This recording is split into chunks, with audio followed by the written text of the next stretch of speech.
Welcome students. Today we'll be dealing with child health nursing. Okay, child health nursing के अंदर से questions आते हैं applied as well as directly. तो आपको चाइल्ड हेल्थ नर्सिंग पढ़ने के टाइम या क्वेश्चन सॉल्व करने के टाइम पे क्या ध्यान रखना है, तो you have to use your imagination power कि अगर आपके सामने बेबी है या आपके सामने चाइल्ड पेशेंट है तो आप कैसे डील करोगे.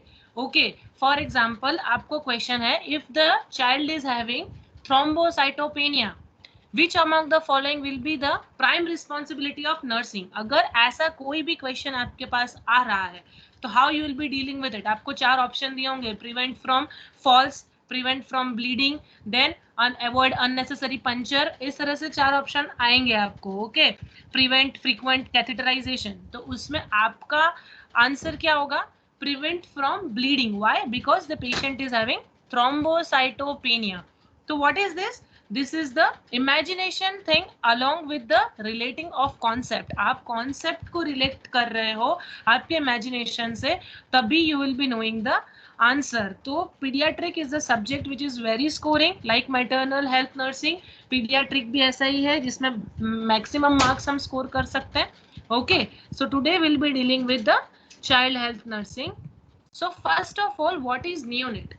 So a newborn baby, specifically a baby in the first 4 weeks after birth is called neonate. यानी कि first 28 days of life of a baby is considered as neonate. उसके बाद में infant आता है, फिर toddler आता है, preschooler आता है, इस तरह से फिर एडोलेसेंट में भी अर्ली एडोलेसेंट, मिड एडोलेसेंट, वो सारी चीज़ें हम बाद में देखेंगे. But particularly what is neonate, वो क्या है नियोनेट, उसके बारे में हम पढ़ रहे हैं. So a newborn baby is the one which is specifically in the first 4 weeks, that is the first 28 days. First 4 weeks में बोलो तो 4 वीक्स, और डेज में बोलो तो 28 डेज का जो बेबी है that is called as neonate. Then next is adaptation to extra uterine life. अब बेबी का बर्थ होता है, so from the time of conception till the delivery the baby is in the mother's womb. but अब baby को क्या करना है, external world में खुद का survival रखना है. so how the baby will adapt, what will be the physiological changes that occurs in the baby while the baby takes birth. Okay, so first of all is immediate needs eight the time of delivery. Delivery के time पे आपको क्या as a nurse immediately क्या needs fulfil करनी है baby की, क्या steps आपको फॉलो करने हैं, that is the first concern. So in that aspiration of mucus to open up the airway, and how this can be done by mucus extractor. आप क्या करोगे, म्यूकस एस्पिरेट करोगे बेबी का, एंड इफ रिक्वायर्ड आप क्या करोगे, suction catheter से suction भी करेंगे अगर बेबी की कंडीशन सीवियर हो तो. अगर मेकोनियम एस्पिरेट हुआ है बेबी को तो what will do, will suction it. but normally if the baby is healthy and term neonate, what we'll do, we'll aspirate the mucus for opening up the airway. airway को open करने के लिए baby का mucus हमें aspirate करना important है. so from nose to what you can do,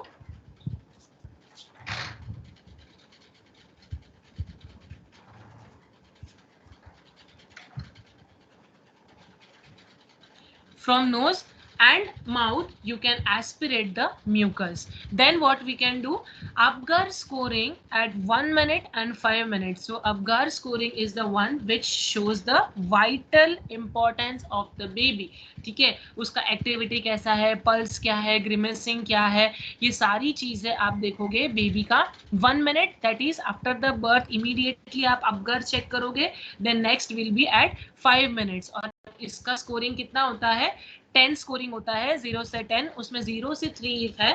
so the baby is considered as severe condition है baby का, और 3 to 6 में बेबी को सपोर्टिव ट्रीटमेंट देंगे. 6 to 10 is considered as normal. Okay, 0 से 3 है तो baby is having severe condition, either any of the, कोई भी डिसीज कंडीशन हो सकता है बेबी को, and that time the baby requires neonatal resuscitation. so Apgar scoring is necessary. okay, what will be the full form? so first of all the appearance, then pulse, then grimacing, then activity, and then the respiration. so this you need to check it.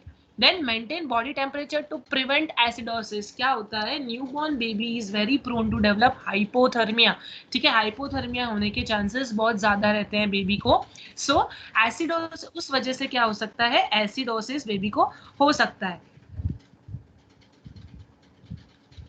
That is why temperature needs to be maintain. Okay, so आप लोगों ने immunisation में पढ़ा होगा कि हम cold chain maintain करते हैं, वैसे ही पीडियाट्रिक के अंदर हम वार्म चेन मेंटेन करते हैं।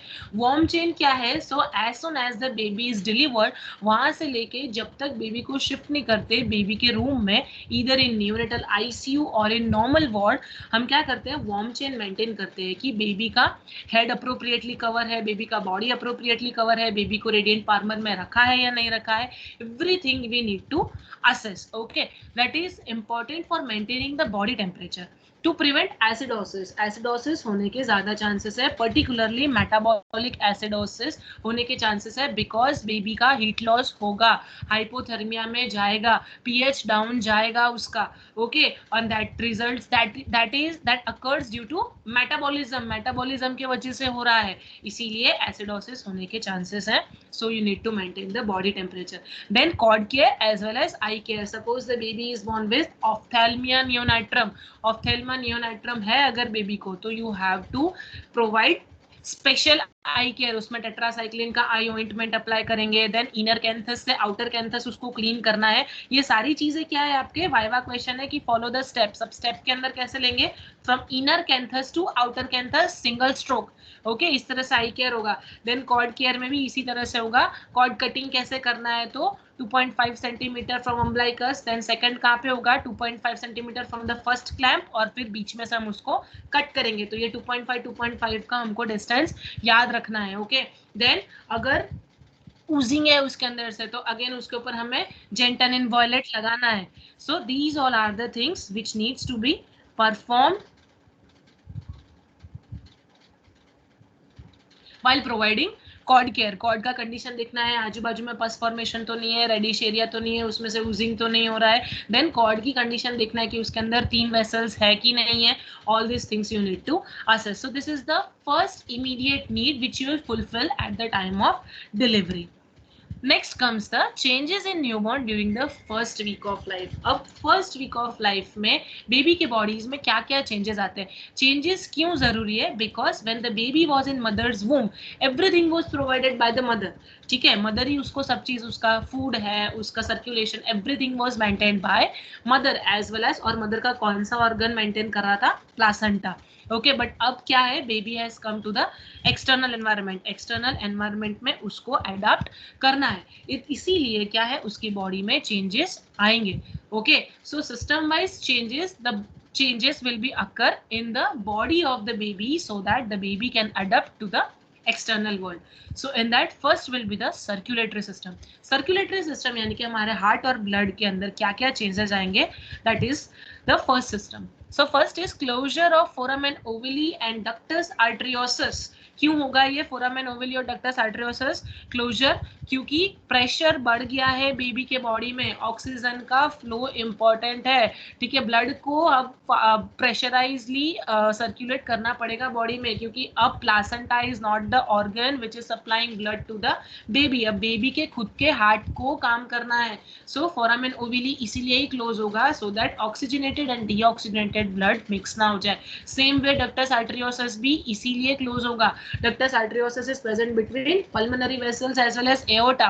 ठीक है, तो वो भी क्लोज इसीलिए होगा, so that oxygenated and deoxygenated blood mix up ना हो जाए, बेबी को अप्रोप्रिएटली ऑक्सीजनेटेड ब्लड का सप्लाई मिले, इसीलिए all this organs will close. And obliteration of umbilical arteries produce an adult like circulation within 1 hour after birth. तो baby के birth के within 1 hour क्या होगा, umbilical arteries भी close हो जाएगी, so that the baby will have appropriate circulation for his own body. ठीक है, अब कोई parental organ नहीं है उसके पास blood supply के लिए, the baby has to work on his own, so for that all this closure of the organs takes place. Then next is heart rate. The regular heartbeat is 120 to 160 beats per minute is normal for neonate. अब इसके अंदर आप confuse मत होना, adult का different है, paediatric का different है.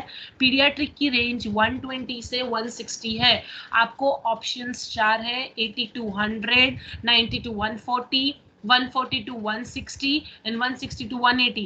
तो आप उसमें 140 to 160 टिक करोगे क्योंकि वो 120 और 160 की रेंज के लिमिट में है. ठीक है, उसके बीच में 140 से 160 का रेंज है. सो अगर कोई भी ऑप्शन है तो यू हैव टू रिमेंबर कि मेरा ऑप्शन 120 और 160 की रेंज के बीच में होना चाहिए. फिर भले वो 135 से 155 हो, 125 से 145 हो, XYZ ऑप्शन है, बट रेंज उसकी क्या आपको याद रखनी है, 120 से 160 की रेंज आपको याद रखनी है. But variable depending on soft heart murmur common for the first month of life. Common है हार्ट मर्मर क्योंकि बेबी का हार्ट अभी धीरे धीरे काम करना शुरू हुआ है. So extra load cardiac system पे आएगा ही आएगा. इसी वजह से हार्ट मर्मर कॉमन है for first month of life. Okay, उसका सिस्टम जब तक अप्रोप्रिएटली डेवलप नहीं होता है तब तक हार्ट मर्मर कॉमन है. और ये कब तक कॉमन है, इसका ड्यूरेशन है 1 month. Then clotting mechanism is poor because of low prothrombin concentration, hence injection vitamin K is necessary. इसीलिए जब भी बेबी बॉर्न होता है तब हम उसको क्या करते हैं, विटामिन के का इंजेक्शन देते हैं, बिकॉज अभी इसके ऑर्गन्स क्लोज हो रहे हैं. ठीक है, अम्बलाइकल आर्टरी, अम्बलाइकल वेन अभी क्लोज हो रहे हैं. तो अगर हमने प्रोथ्रोम्बिन विटामिन के का इंजेक्शन नहीं दिया तो पुअर क्लॉटिंग की वजह से क्या हो सकता है, बेबी को ब्लीडिंग हो सकती है. प्लस बेबी का जो इंटेग्यूमेंट्री सिस्टम है वो अप्रोप्रिएटली डेवलप नहीं है. डर्मिस एपिडर्मिस अप्रोप्रिएटली अटैच नहीं है, दे आर लूजली डेवलप्ड. ठीक है, अभी उसका लूज है तो थोड़ा भी वियर एंड टियर आएगा या शेयरिंग स्ट्रेन लगेगा बेबी को तो क्या होगा, बेबी का ब्लीडिंग शुरू हो जाएगा. ओके, नोज ब्लीड हो सकता है बेबी को. क्यों? क्योंकि उसकी जो आर्टरीज है या ब्लड वेसल्स है वो अभी फ्रेजाइल है. क्योंकि as soon as the birth occurs baby is very fragile. Okay, prone to infection, prone to injury. क्यों? क्योंकि बेबी का अभी मैकेनिज्म डेवलप नहीं हुआ है. इसीलिए अगर प्रोथ्रोम्बिन कम है, होता ही है जनरली कम, and vitamin K is not synthesized in human body, that is why it needs to be provided artificially. इसीलिए विटामिन के का इंजेक्शन बेबी को as soon as the baby is born दिया जाता है to prevent bleeding. Okay, then liver large but immature. Baby का liver तो large है but what is that, it is immature and it can not destroy excessive RBC. Excessive RBC को वो destroy करके bilirubin में कन्वर्ट नहीं कर पाता. इसी वजह से क्या होता है, बिलीरुबिन का लेवल इंक्रीज हो जाता है and that causes physiological jaundice. There is a difference between physiological jaundice as well as pathological jaundice. Pathological jaundice occurs within 24 hours of life of the baby. As soon as the baby is born, if the baby is born with jaundice, that is considered as pathological jaundice. Okay, and physiological jaundice कब होता है, third day पे baby को physiological jaundice होना start होता है. Because excessive RBC baby के production है, बट एक्सेसिव आरबीसी जितने बन रहे हैं उतने डिस्ट्रॉय भी तो होंगे. ओके, 120 डेज आज कुछ आरबीसीज की आज की लाइफ 120 डे पे एंड हो रही है, कुछ की कल हो रही है. तो बेबी ने तो कंसेप्शन लिया है तब से आरबीसीज तो बन ही रहे हैं उसके. ओके, तो 120 डेज का जो ड्यूरेशन है उस टाइम पे डिस्ट्रॉय भी होंगे आरबीसी. तो डिस्ट्रॉय होंगे तो क्या होगा, एक्सेसिव बिलीरुबिन होगा, बिलीरुबिन कन्वर्ट प्रोड्यूस होगा. फिर वो बिलीरुबिन को हम कॉन्जुगेटेड से अनकॉन्जुगेटेड में कन्वर्ट करेंगे. अगर वो नहीं हो रहा है तो क्या होगा, बिलीरुबिन का लेवल इंक्रीज हो जाएगा and that leads to the that leads to development of jaundice. Okay, so if ये चीज birth के साथ में हो रही है so that is considered as pathological jaundice. but if ये third day या fourth day या second day पे develop हो रही है after 24 hours, if the baby is showing symptoms of jaundice, that is considered as physiological jaundice. and physiological jaundice कैसा है, ये less dangerous है as compared to that of pathological jaundice. pathological jaundice के अंदर baby को UV radiation का exposure compulsion होता है. ओके, बट फिजियोलॉजिकल जॉन्डिस में नहीं होता. इसका टोटल बिलीरुबिन काउंट भी वैरी होता है. When will study jaundice I will explain you what is the basic difference and what are the other points of differences between pathological jaundice as well as physiological jaundice. Then next comes the hemoglobin level. The hemoglobin level will be 14 to 20 grams percentage and WBC count is 6,000 to 22,000 cells per cubic meter square और mm। Okay, so ये इसका normal value है। इसके ऊपर से आपको applied क्वेश्चन आ सकता है। Normal value of haemoglobin in neonate and normal value of WBC in neonate, 4 options है आपके पास में। तो आपको ये सीधा आंसर है, that is 14 to 20 grams percentage and here 6000 to 22,000 cells per cubic mm। Okay, तो ये आपका डायरेक्ट क्वेश्चन है। यहाँ पे आपका अप्लाइड क्वेश्चन आ सकता है क्लॉटिंग मैकेनिज्म के ऊपर कि अगर बेबी का क्लॉटिंग मैकेनिज्म या if the baby is having decrease prothrombin level, what will be the nursing intervention you can give. So at that time you need to take the option of vitamin K injection. अगर है तो आपको ये टिक करना है, अगर नहीं है तो your priority will be stopping of the blood. ठीक है, ब्लीडिंग स्टॉप करना ये आपका प्रायोरिटी रहेगा। सो इस तरह से आपका अप्लाइड क्वेश्चंस आ सकते हैं और यहाँ पे तो ये क्वेश्चंस डायरेक्टली आएगा। फिर फिजियोलॉजिकल जॉन्डिस कब डेवलप होता है उसका ड्यूरेशन पूछ सकते हैं, ये डायरेक्ट क्वेश्चन है, that is on 3rd day. तो इस तरह से आपके क्वेश्चन सर्कुलेटरी सिस्टम से पुट अप हो सकते हैं। Next comes the respiratory system. अब रेस्पिरेटरी सिस्टम में एज सच कुछ नहीं है। रेस्पिरेट आपको इसका रेंज याद रखना है कि 30 to 50 ब्रीथ्स पर मिनट, ये इसका नॉर्मल रेंज है। And the breathing is mostly diaphragmatic, that is abdominal breathing है बेबी का। 2 टाइप्स ऑफ ब्रीदिंग होते हैं, chest breathing as well as diaphragmatic breathing है, एब्डोमिनल ब्रीदिंग। डायफ्रामेटिक ब्रीदिंग का दूसरा नाम एब्डोमिनल ब्रीदिंग है। तो बेबी का आप जब देखोगे तो क्या होगा, जब बेबी ब्रीथ करेगा तब बेबी का एब्डोमेन एक्सपांड होगा रादर देन चेस्ट। तो respiration is diaphragmatic as well as irregular. उसके जो बीट्स आने चाहिए रेस्पिरेशन के वो कैसे होंगे, इरेगुलर होंगे।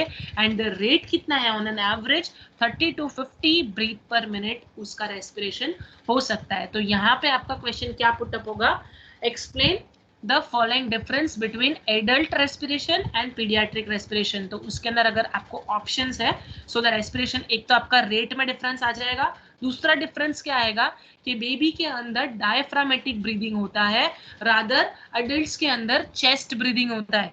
ये इनका बेसिक डिफरेंस है। तो ये भी आपका एक अप्लाइड क्वेश्चन बन सकता है और आपको एग्जाम में पूछ सकते हैं। प्लस तीसरा पॉइंट आप लगा सकते हो कि बेबी का रेस्पिरेशन इरेगुलर होता है वेयरएज एडल्ट्स का रेस्पिरेशन रिदमिक होता है। तो ये भी आपका एक डिफरेंस पॉइंट है, adult as well as paediatric. अगर ऐसा कोई अप्लाइड क्वेश्चन आ सकता है, so this is your answer. Next is excretory system. Excretory system में क्या होगा, so newborn should void within first 24 hours. First 24 hours में बेबी को वॉइड करना is necessary. Okay, brick red staining on diaper is common, that is withdrawal of ammonia या protein. उसका withdrawal के वजह से ब्रिक रेड स्टेनिंग हो सकता है। ओके, मैटरनल हार्मोन्स के वजह से भी कभी कभी यूरिन रेड आता है फीमेल्स को, so that is pseudomenstruation, so that is also common. Okay, so all these things you need to know. And also brick red staining is due to albumin.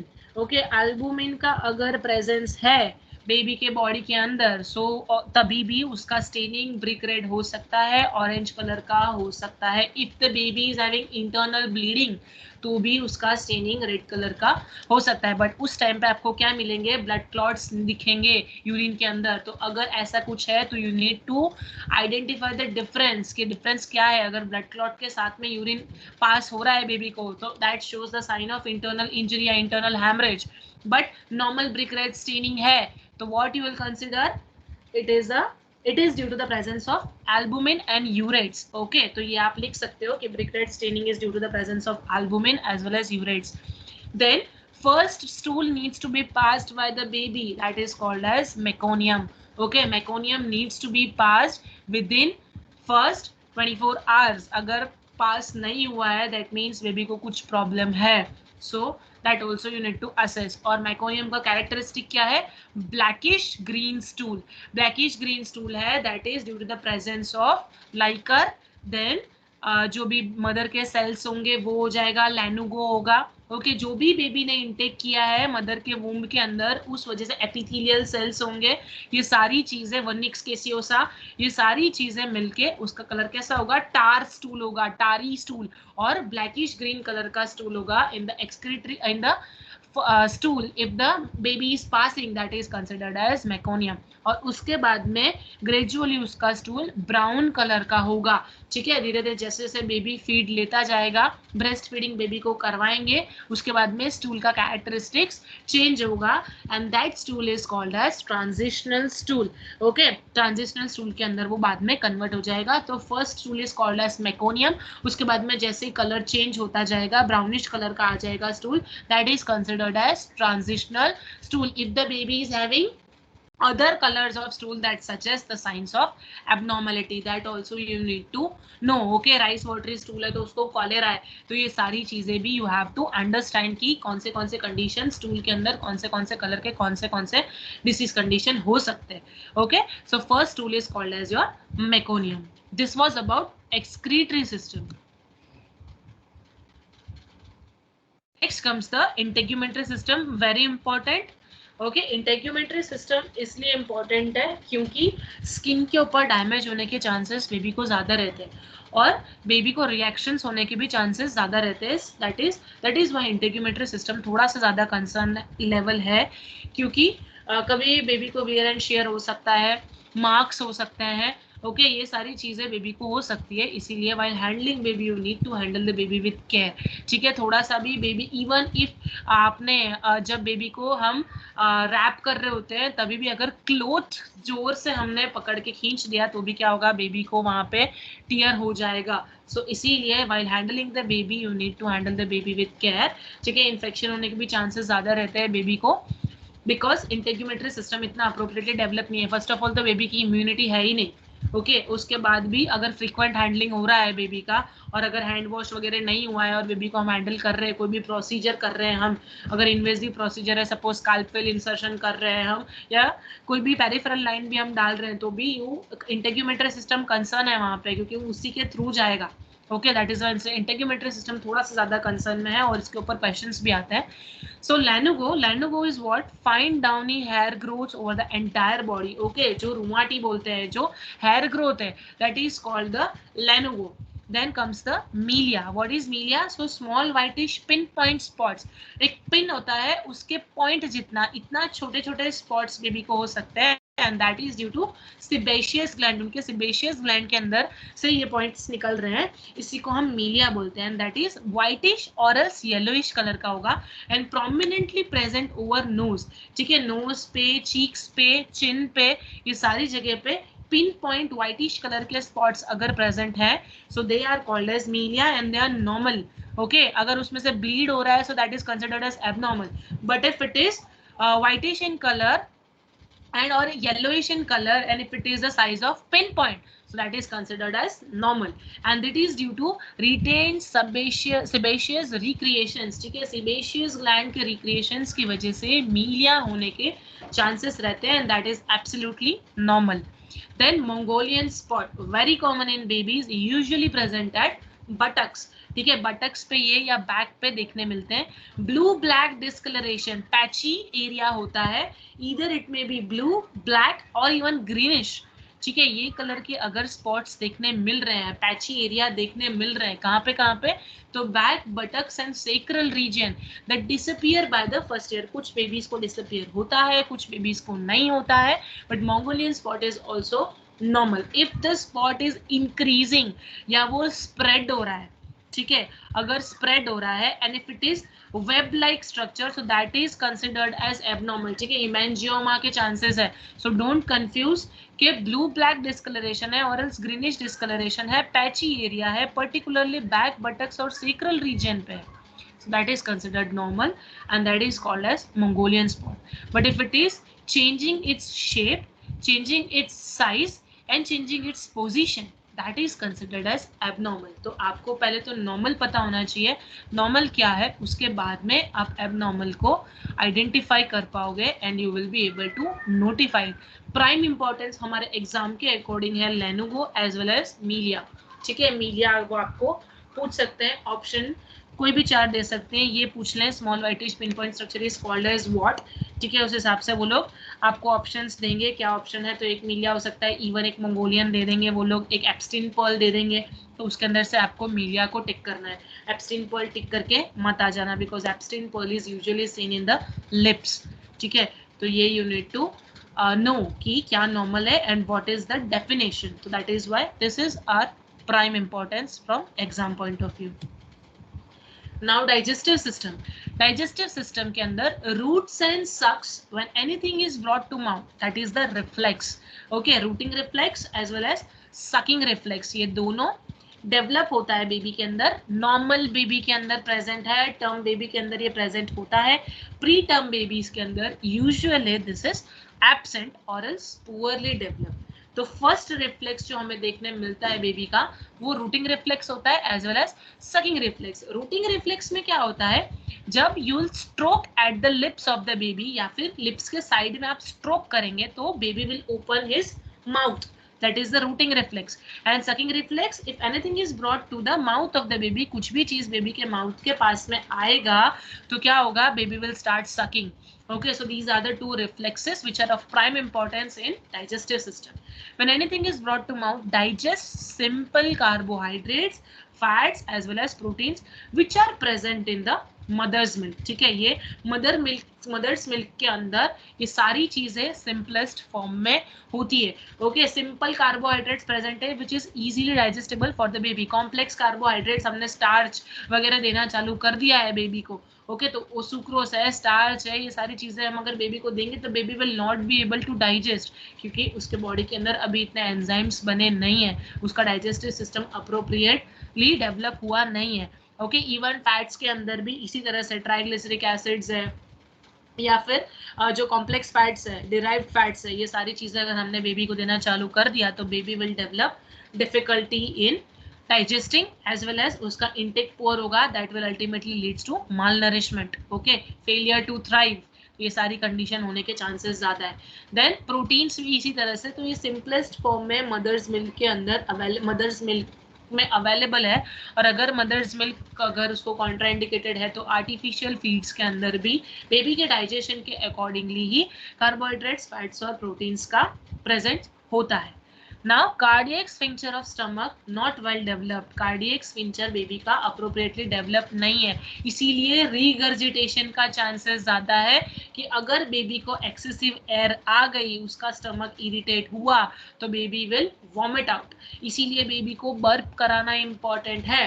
Okay, burp में भी आपका technique है, अगर आप लोग रब कर रहे हो so you will be rubbing from top to bottom, that is important students। ये वाइवा के ये आपके एग्जाम के अंदर पूछ सकते हैं कि किस तरह से बर्पिंग कराना है। तो अगर आप rubbing, while you are rubbing the back, आप क्या कर रहे हो, ऊपर से नीचे तक उसको रब कर रहे हो from top to bottom, but if you are tapping, pat कर रहे हो अगर बेबी के बैक को, so that will be done from below to top, sacral area से उसके बैक एरिया पे जाना है, दैट इज द पैटिंग। तो इस तरह से आपका डिफरेंस है बैक रबिंग के अंदर as well as back patting के अंदर। बैक रबिंग के अंदर टॉप टू बॉटम होता है, बैक पैटिंग के अंदर बॉटम टू टॉप होता है।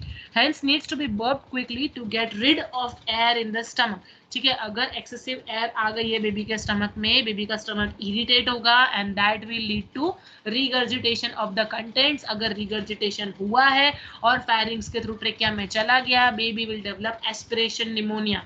ओके, तो ये सारी कंडीशन को प्रिवेंट करने के लिए burping is important. Endocrine system के अंदर क्या क्या चीजें आएगी। So first of all is metabolism.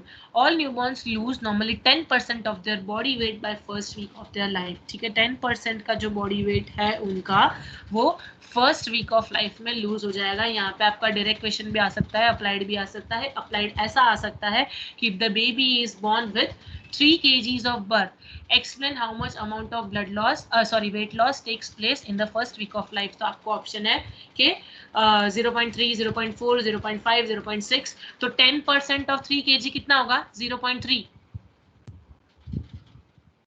Okay, तो ये आपको 0.3 के ऊपर टिक करना है, that is the 10% of their body wait.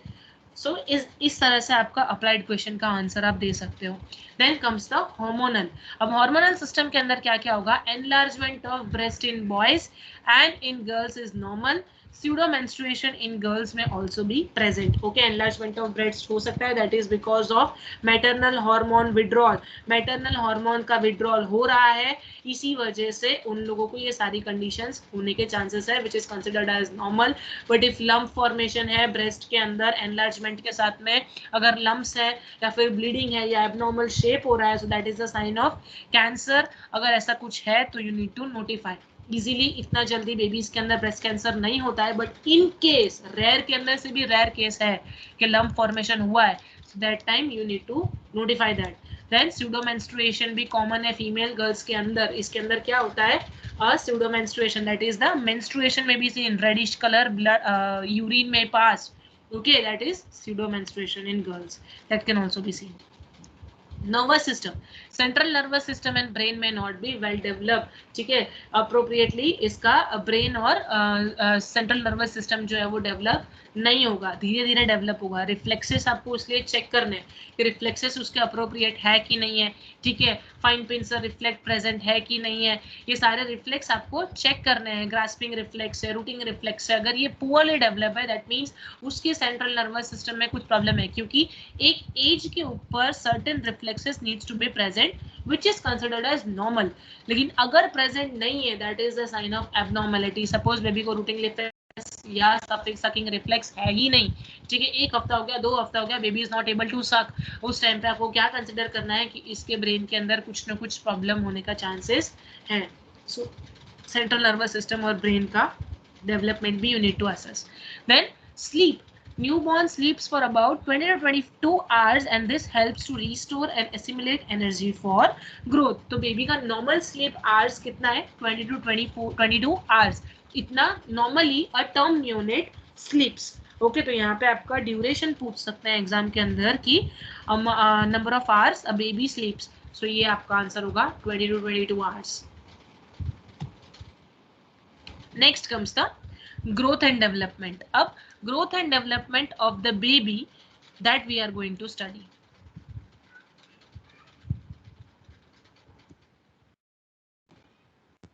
Okay, so what is growth and what is development? Growth includes, it denotes the net increase in size of mass of tissue.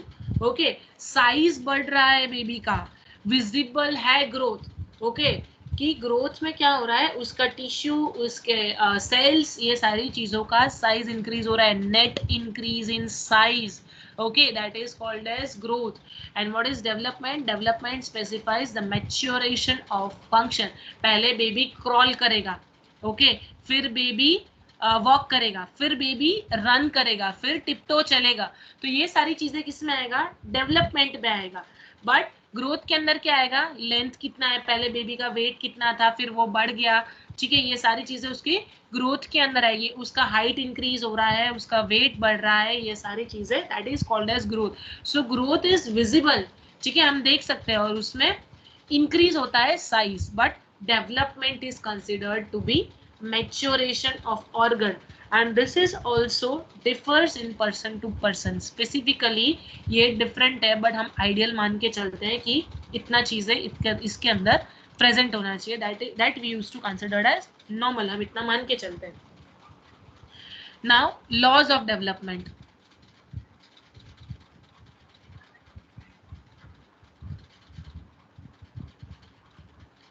Laws of growth.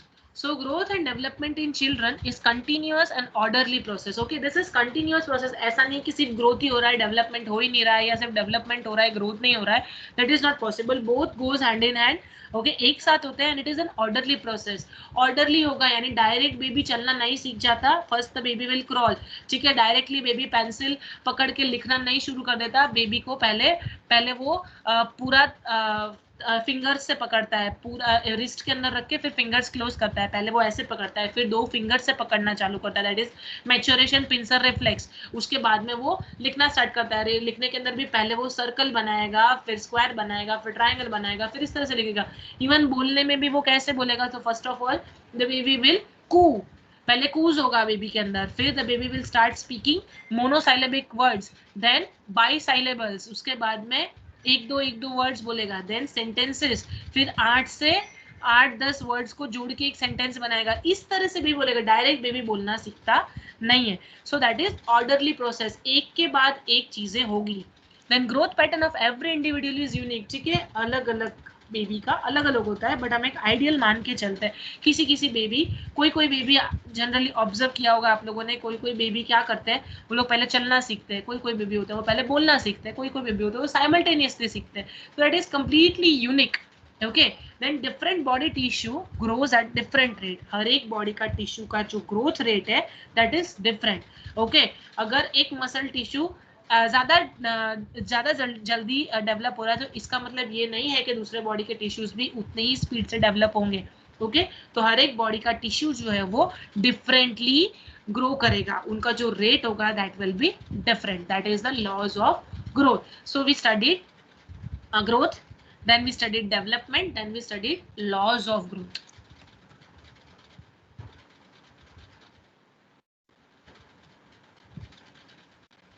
Next comes the rules of development. This is important, rules of development. इसमें क्या है, development is a continuous process, ये हमें सबको पता है। Then development depends on maturation of nervous system, आपका nervous system baby का कितना मैच्योर है उसी अकॉर्डिंग डेवलपमेंट होगा। अगर सेंट्रल नर्वस सिस्टम का बेबी को प्रॉब्लम है तो डेवलपमेंट के अंदर अल्टरेशन आएगा, अगर मेंटल प्रॉब्लम है सो मेंटल रिटार्डेशन आएगा। ओके, उसको सेंट्रल नर्वस सिस्टम का प्रॉब्लम है, that will lead to retardation. Okay, growth नहीं होगा बेबी का, डेवलपमेंट नहीं होगा बेबी का। So whole development process is depend on nervous system के ऊपर ही उसका बेबी का जो डेवलपमेंट है वो आधारित है, वो डिपेंडेंट है। Okay, then the sequence of attainment of milestone is same in all children. Okay, milestone सबके अंदर सेम रहेंगे, बट पीरियड डिफरेंट रह सकता है, किसी को 2 मंथ्स का वेरी होगा, किसी को 1 मंथ का वेरी होगा, किसी को टाइम टू टाइम होगा, किसी को 1 मंथ डिले होगा, किसी को 1 मंथ अर्ली होगा। तो that is the variation in duration may be there, but milestone will be same. ठीक है, क्रॉल करेगा ही बेबी। ओके, ये सारी चीजें होगी ही होगी, ऐसा नहीं है कि कोई बेबी के अंदर स्किप हो रहा है। So milestone will be same but period में be different. Now the process of development progresses in cephalocaudal direction, ये इंपॉर्टेंट है, यहाँ से आपका सीधा डायरेक्ट क्वेश्चन आता है, कौन से प्रिंसिपल के ऊपर डेवलपमेंट होता है। So the principle is cephalocaudal, ये आपको ध्यान रखना है। सिफालोकॉर्डल यानी कि from top to bottom, cephalo is head and caudal is tail, so from head to toe उसका डेवलपमेंट होगा। So this is the prime principle of development, that is cephalocaudal direction, इसके ऊपर आपका direct question आता है। Then certain primitive reflexes have to be lost before attainment of relevant milestone, कुछ reflexes चले जाते हैं, कुछ रिफ्लेक्स फॉर लाइफ टाइम रहते हैं, बट यहाँ क्या लिखा है, प्रिमिटिव रिफ्लेक्स को लॉस होना जरूरी है दूसरे माइलस्टोन के लिए। अगर कंप्लीट पिंसर ग्रास्प रिफ्लेक्स तभी आएगा जब इनकम्प्लीट लॉस होगा, इनकम्प्लीट लॉस हुआ ही नहीं है तो हम एक्सपेक्ट ही नहीं कर सकते कि बेबी को पिंसर ग्रास्प रिफ्लेक्स कंप्लीटली आएगा। ओके, सो पार्शियल और कंप्लीट, तो पार्शियल वाले को लॉस होना पड़ेगा, हेड लेगिंग का प्रोसेस, हेड लेगिंग के रिफ्लेक्स को लॉस होना पड़ेगा तभी baby will able to sit. तो सिट का माइलस्टोन कब आएगा, जब हेड लेग का माइलस्टोन जाएगा। तो इसीलिए यहाँ लिखा है कि प्रिमिटिव रिफ्लेक्सेस का कभी कभी लॉस होना इंपॉर्टेंट है, सो दैट नया माइलस्टोन बेबी के अंदर आवे।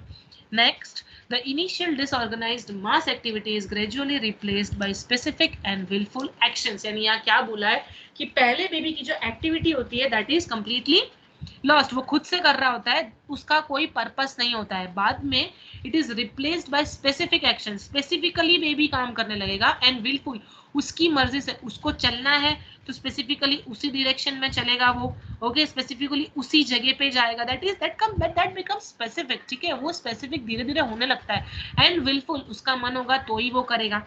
Okay, so that is willful. So these all are the rules of development in the baby. इसके अंदर आपका important है, एक तो ये सिफालोकॉर्डल का प्रिंसिपल, एंड रिफ्लेक्सेस लॉस होने चाहिए नवे रिफ्लेक्स आने के लिए। Okay, so these are important. So up till now we have studied about what is neonate. तो neonate हम किसको बोलेंगे कि फर्स्ट 28 डेज का जो बेबी है आफ्टर बर्थ उसको हम neonate कंसिडर करेंगे, या फिर फर्स्ट 4 वीक्स। देन एडेप्टेशन में हम क्या करेंगे, तो first of all immediate need fulfil करना इंपॉर्टेंट है, उसके अंदर हमने एस्पिरेशन करवा लिया, अबगार स्कोर देख लिया, बेबी का बॉडी टेम्परेचर मेंटेन करने के लिए हमने वार्म चेन फॉलो कर ली, और वो वार्म चेन से हम क्या करेंगे, एसिडोसिस प्रिवेंट कर सकते हैं। Then comes the cord care as well as eye care. Eye care के अंदर इनर कैंथस से आउटर कैंथस के अंदर क्लीन करेंगे, कॉर्ड के अंदर हम कॉर्ड की वेसल्स देख लेंगे, अंदर ब्लड वेसल्स कितनी है, ब्लीडिंग तो नहीं है, आजू बाजू का एरिया देख लेंगे, जेंटियल वायलेट अप्लाई करेंगे अगर कोई यूजिंग या साइंस ऑफ इन्फेक्शन है तो। This is the immediate needs. फिर हमने क्या देखा, सिस्टम वाइज चेंजेस देखे, सर्कुलेटरी सिस्टम के अंदर foramen ovale ductus arteriosus umbilical arteries close होना वेरी इंपॉर्टेंट है, हार्ट रेट रेगुलर कितने होते हैं ये भी इंपॉर्टेंट है, और सॉफ्ट हार्ट मर्मर कॉमन है फर्स्ट मंथ ऑफ लाइफ के अंदर। देन क्लॉटिंग मैकेनिज्म के अंदर विटामिन के इंपॉर्टेंट है, ठीक है, विटामिन के क्यों देते हैं वो हमें पता होनी चाहिए, क्योंकि उसका प्रोथ्रोम्बिन लेवल बिल्कुल कम है, ब्लीडिंग को प्रिवेंट करना है, इसीलिए हमको विटामिन के देना है, यहाँ से आपका अप्लाइड क्वेश्चन आ सकता है। Then comes the physiological jaundice कब होगा, तो थर्ड डे पे फिजियोलॉजिकल जॉन्डिस होने के चांसेस है, ये भी हमें पता होनी चाहिए। देन बेबी का हीमोग्लोबिन लेवल आपको बताना है कि हीमोग्लोबिन लेवल कितना है, तो 12 टू 20 ग्राम्स परसेंटेज उसका हीमोग्लोबिन लेवल है। WBC काउंट कितना है, यहाँ से आपके डायरेक्ट क्वेश्चंस आ सकते हैं एग्जाम के अंदर। इसके बाद में रेस्पिरेटरी सिस्टम के अंदर बेबी और एडल्ट के अंदर डिफरेंस क्या है, कि बेबी का रेस्पिरेशन डायफ्रामेटिक है, एडल्ट का रेस्पिरेशन चेस्ट से होता है, और बेबी का रेस्पिरेशन इरेगुलर है, वेरएस बेबी का रेस्पिरेशन इरेगुलर है, अडल्ट का रेस्पिरेशन रेगुलर है। और उसके बीट्स आपको याद होने चाहिए कि इसका कितना ब्रीथ पर मिनट है अडल्ट्स का, और पीडियाट्रिक का कितना ब्रीथ पर मिनट है, ये आपको पता होनी चाहिए। Then comes the excretory system, उसके अंदर first urine needs to be passed within 24 hours, first meconium needs to be passed, first stool को हम मेकोनियम बोलते हैं, जो ग्रेजुअली जब ब्राउन कलर का होगा that is called as transitional stool. इसके ऊपर भी आपका क्वेश्चन आ सकता है। ब्रिक रेड स्टेनिंग क्यों होता है, that is because of albumin as well as urate, तो ये भी आपका एक क्वेश्चन हो सकता है इस पे भी। Then comes the integumentary system, prime important है इंटेग्यूमेट्री सिस्टम, उसमें भी मीलिया इंपॉर्टेंट है, डायरेक्ट क्वेश्चन आता है यहाँ पे मीलिया पे कि स्मॉल वाइटिश पिन पॉइंट अगर स्ट्रक्चर है तो वो मीलिया है। अदर देन दैट क्या पूछ सकते हैं, मीलिया कौन से बॉडी ऑर्गन पे प्रेजेंट है, तो नोज पे प्रेजेंट हो सकता है, चिक पे प्रेजेंट हो सकता है, चिन पे भी प्रेजेंट हो सकता है। सो यहाँ पे आपका ये क्वेश्चन बन सकता है। मंगोलियन स्पॉट क्या है ये आपको पता होनी चाहिए, क्या उसकी लोकेशन है ये आपको पता होनी चाहिए एग्जाम के लिए। Then comes the digestive system, digestive system के अंदर rooting reflex sucking reflex prime important है, पता होनी चाहिए। रीगर्जिटेशन होने का चांस है, उसको प्रिवेंट करने के लिए हम क्या करवाएंगे, तो बर्पिंग करवाएंगे, वो भी हमें पता होनी चाहिए। देन एंडोक्राइन सिस्टम के अंदर आपका 10% ऑफ बॉडी वेट लॉस होता है, 10% ऑफ वेट लॉस होता है बॉडी का फर्स्ट वीक ऑफ लाइफ के अंदर, ये इंपॉर्टेंट है, यहाँ से अप्लाइड या फिर डायरेक्ट क्वेश्चन आ सकता है। देन हार्मोनल चेंजेस के अंदर पता होना चाहिए, सीडो मेंस्ट्रुएशन है, गायनेकोमेस्टिया है, ये सारी चीजें होने के चांसेस है। नर्वस सिस्टम के अंदर central nervous system appropriately develop नहीं होता है, उसे चेक करने के लिए हम रिफ्लेक्सेस चेक करते हैं बेबी के। देन स्लीप, उसके अंदर से डायरेक्ट क्वेश्चन है आपका hours, 22 hours normal sleep pattern है बेबी का। देन हमने क्या पढ़ा, ग्रोथ एंड डेवलपमेंट डिफरेंस देख लिया हमने कि ग्रोथ कैसा है, डेवलपमेंट क्या है। ग्रोथ क्या है, नेट इंक्रीज इन मास, और मास या फिर सेल का इंक्रीमेंट, टिश्यू का increment. Then comes the development, development is called as maturation. Then हमने ग्रोथ के लॉस पढ़े हैं कैसे, कि हर एक ग्रोथ पैटर्न अलग होता है, इंडिविजुअली वेरी करता है, और डिफरेंट टिश्यूज का ग्रोथ रेट डिफरेंट होता है, and it is continuous process. Then rules के अंदर, डेवलपमेंट के रूल्स के अंदर हमने पढ़ लिया सिफालोकॉर्डल इंपॉर्टेंट है, इस प्रिंसिपल के ऊपर आपका डेवलपमेंट होता है। देन डेवलपमेंट और किसके ऊपर डिपेंडेंट है, तो maturation of nervous system, nervous system यानी कि हमारे ब्रेन के सिस्टम के ऊपर हमारा डेवलपमेंट डिपेंडेंट है। तो ये सारी चीजें हमने अब तक पढ़ी है। Next comes the weight of the baby, ठीक है। वेट आइडियल कितना होना चाहिए, कितना आप कैलकुलेट, आइडियल वेट कैसे कैलकुलेट करते हैं, प्लस कितना you will considered as normal, that is under weight. So the average weight of neonate is 3 kg, 3 kg is considered as normal। उसके अंदर भी Indian children 2.5 kg to 3.5 kg is considered as normal। Indian child की यहाँ particularly बात हुई है, तो 2.5 से 3.5 kg को normal consider करते हैं। अगर 2.5 से कम है बेबी का wait, so that is considered as low birth weight baby, और अगर 4 kg से ज्यादा है तो that is considered as large for gestational age और मैक्रोसोमिया। ठीक है, ये टर्म्स आनी चाहिए आप लोगों को। LBW babies that is low birth wait babies 2.5 kg से कम होता है। मैक्रोसोमिया या लार्ज फॉर जेस्टेशन एज का बेबी है तो वो 4 kg से ज्यादा होता है।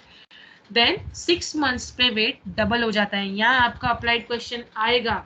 ओके 3 kg का बेबी है बर्थ के टाइम पे, 6 मंथ्स के बाद उसका वेट कितना होगा? So that is 6 kg। 1 year के बाद में 9 kg। ओके 2 इयर्स पे 12 kg। इस तरह से आपको ये सारी चीजें पता होनी चाहिए। तो 6 मंथ्स पे वेट डबल होगा, 1 ईयर पे ट्रिपल होगा, 2 ईयर पे 4 टाइम्स होगा। सी आप ऐसे याद कर सकते हो 2 4, देन 3 5, दो दो छोड़ के 3 इयर्स तक। ओके 1 का 3 हो जाएगा, 1 ईयर पे दो दो ऐड करो तो 3, 2 पे 2 ऐड करो तो 4, 3 पे 2 ऐड करो तो 5। देन 5th ईयर पे 6 टाइम्स वेट होगा। यहाँ पे 7 मत लिख देना। 5th ईयर पे कितना वेट होगा? 6 टाइम्स वेट होगा। 7 इयर्स पे इक्वल हो जाएगा। 7 इयर्स पे 7 टाइम्स, 10 इयर्स पे 10 टाइम्स। ओके तो यहाँ पे क्वेश्चन इन्हीं चीजों में आता है। फर्स्ट ईयर पे या फिर सेकेंड ईयर पे आ सकता है या फिर थर्ड ईयर पे आ सकता है, क्योंकि ये थोड़े से टिपिकल है। फर्स्ट ईयर पे उसका ट्रिपल होने वाला है वेट, सेकेंड ईयर पे 2 इयर्स के अंदर उसका वेट 4 टाइम्स होने वाला है। तो अगर आपको ये कोई सी भी वैल्यू दी है कि बेबी 3 kg का है या 2.5 kg का है, 2.6 kg का है, तो सेकेंड ईयर पे उसका वेट कितना होगा या फिर थर्ड ईयर पे बेबी का वेट कितना होगा, तो आपको ये फॉर्मूला लगा के इसको मल्टीप्लाई करके आप वेट उसका निकाल सकते हो। Apart from that weight calculate करने के फॉर्मूले भी हैं जो मैंने दिए हुए हैं। Calculation of ideal weight if the infant is less then 12 months, अगर 12 मंथ से कम है तो एज इन मंथ +9/2। ओके जो एज है उसका, सपोज बेबी का एज है 5 मंथ्स, तो 5 मंथ्स +9 उसका डिवीजन होगा 2 से। Okay so that will be your ideal weight. 9 को प्लस करोगे आप मंथ से, ठीक है, तो 14/2 हो जाएगा। So that is the 7 kg होगा उसका weight at the time of 5th month. 5th month पे उसका वेट कितना होगा, that you need to assess. Then if the children is in the age group of 1 to 5 years, अगर 1 से 5 साल का बच्चा है तो 2 into एज प्लस 5, तो एज कितनी है उसकी, सपोज 2 साल का बच्चा है तो 2 + 5 is 7 into 2 is 14 kgs, तो 2 years पे उसका वेट 14 kgs होगा। ये आइडियल वेट का फॉर्मूला है। Then for age group of child 5 years to 14 years, 5 से 14 years का चाइल्ड है तो 7 into age in years -5/2, that is 7x -5/2, where x will be your age. Okay, so कैसे निकालोगे आप? अगर 6 साल का बेबी है तो 7 into 6 - 5, ओके 42 - 5 डिवाइडेड बाय 2, जो आंसर आएगा आपका वही आपका आइडियल वेट होगा आपके 6 साल के बच्चे का। ठीक है, so this is the Wright's formula to calculate the ideal weight of the baby। यहाँ से आपके सारे अप्लाइड क्वेश्चंस आएंगे, पूरा न्यूमेरिक्स आएगा, यहाँ पे कंफ्यूज नहीं होना है। अगर आपको क्वेश्चन दिया है if the baby is 6 months और 9 months of age calculate the weight, तो सिंपल सा ऊपर वाला फॉर्मूला लगा देना है। अगर 2 साल 3 साल या 4 साल के बच्चे की बात हुई है तो आपको नीचे वाला फॉर्मूला लगा देना है। और अगर 5 से 14 साल के बच्चों की बात हुई है, अगर क्वेश्चन आपको इस तरह से पुटअप हुआ है तो आपको ये वाला फॉर्मूला लगा देना है और आप अपना वेट डायरेक्टली फाइंड कर सकते हो।